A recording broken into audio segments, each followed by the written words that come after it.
Zoe, the Runaway Maid. A dark past haunts her in the homes of the rich. Amidst the dusty, sun-baked hills of a Sierra Leone diamond mining town, the wedding of Sarah and Richard was meant to be a moment of triumph. Yet the air was thick with unspoken tension, palpable in the sharp glares of Fiona, who watched the young bride with undisguised envy, mocking her for trembling as if walking to the executioner. Richard, a man hardened by the brutal local trade, promised Sarah a life free from fear, vowing that his dark days were behind him. But as the celebration faded into the heavy, humid night, the fragile facade of their new life already began to crack. The morning after the festivities, Richard's promises dissolved into the humid air as quickly as they were made. Lured back by the intoxicating wealth of the illicit diamond smuggling rings, he slipped right back into his old, dangerous habits.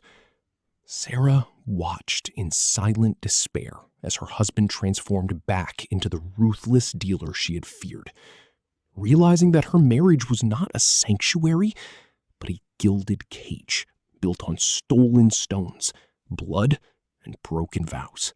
Sarah's isolation deepened with the constant, suffocating presence of Fiona and her cynical confidant, Gwen. The two women thrived in the chaotic, moral gray zone of the mining camps, constantly undermining Sarah and drawing Richard further into their web of vice and corruption. Surrounded by their mocking laughter and cigarette smoke, Sarah felt her spirit slowly being crushed under the weight of a family that operated less like kin and more like a ruthless territorial syndicate. The danger of Richard's lifestyle became impossible to ignore when Uncle Sam, a weary but respected elder in the community, arrived with a grave warning. He spoke of tightening police raids and rival diamond lords who were running out of patience with Richard's greedy ambitions. Uncle Sam's quiet, desperate pleas to leave the illicit trade fell on deaf ears, as Richard's arrogance began to blind him to the noose tightening around their lives. In the quiet, terrifying moments alone, Sarah's thoughts drifted to Alan, the gentle man she had truly loved before the darkness of the mine swallowed him whole.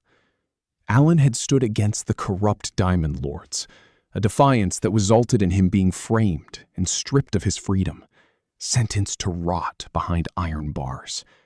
She clung to his memory like a lifeline, a fading ember of hope and goodness in a world that had seemingly surrendered entirely to greed and violence. The fragile peace shattered forever the night Sarah stumbled upon a hidden cache of Richard's smuggled diamonds, and nestled among the rough stones was a familiar, blood-stained ring.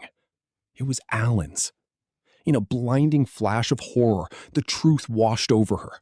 Richard hadn't just profited from the corrupt system. He was the one who had betrayed and murdered Alan to eliminate his rival and claim her for himself. The man sleeping in the next room was not just a smuggler. He was a monster. Fueled by sheer terror and heartbreak, Sarah fled into the suffocating darkness of the jungle rain. Leaving behind everything she knew, she evaded Richard and Fiona's waking grasp, slipping through the muddy, treacherous paths of the mining camp. Every shadow seemed to reach for her, but the desperate need to survive drove her forward, away from the blood diamonds and the man who had stolen her future. Exhausted and penniless, Sarah finally reached the bustling coastal streets of Freetown, a world away from the blood-stained earth of the mines. She found her way to the doorstep of Mrs. Dawn, a tough but deeply pious woman who ran a discreet domestic placement agency. Sensing the raw desperation in the young woman's eyes, Mrs. Dawn offered her a safe haven, asking no questions about the bruises on her soul or the mud on her feet. To survive in Freetown and evade Richard's inevitable pursuit, Sarah had to bury her past entirely.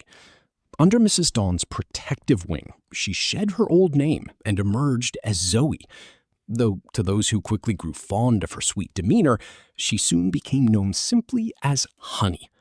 It was a baptism of necessity, a quiet vow to forge a new destiny where she was no longer a victim of the ruthless diamond trade. Armed with her new identity, Zoe was placed into the service of Mrs. Sophie, a wealthy and elegant matriarch living in a lavish Freetown estate. Mrs. Sophie was immediately charmed by Zoe's quiet grace and sharp intelligence, noting that despite her lack of formal education, the girl possessed a rare brilliance. For the first time in her life, Zoe experienced genuine warmth and security, surrounded by sweeping ocean breezes and manicured gardens. However, the sanctuary of the estate was not without its trials, primarily in the form of Seth, Mrs. Sophie's fiercely protective and skeptical son. Seth sensed the lingering shadows of the mining camps in Zoe's eyes, viewing her as an unrefined outsider from a world of thieves and thugs who threatened to bring ruin to their peaceful home. His constant scrutiny forced Zoe to walk a razor's edge, desperately trying to prove her worth while keeping the terrifying truth of her past concealed. Hundreds of miles away, the storm was gathering as Richard, consumed by rage and wounded pride, refused to let his bride vanish into the wind. Bribing informants and tearing through the underbelly of Sierra Leone, he and Fiona tracked the ghost of Sarah ever closer to the coast. As the sun set over Freetown, Zoe stood on the estate balcony, feeling the cold wind off the Atlantic, knowing deep down that her past was finally coming for her. And this time, she would not run. Thank you for watching. We are truly honored to have you here. To support our channel and stay updated on new content, please subscribe, hit the notification bell, and give this video a thumbs up. Your support helps us keep creating.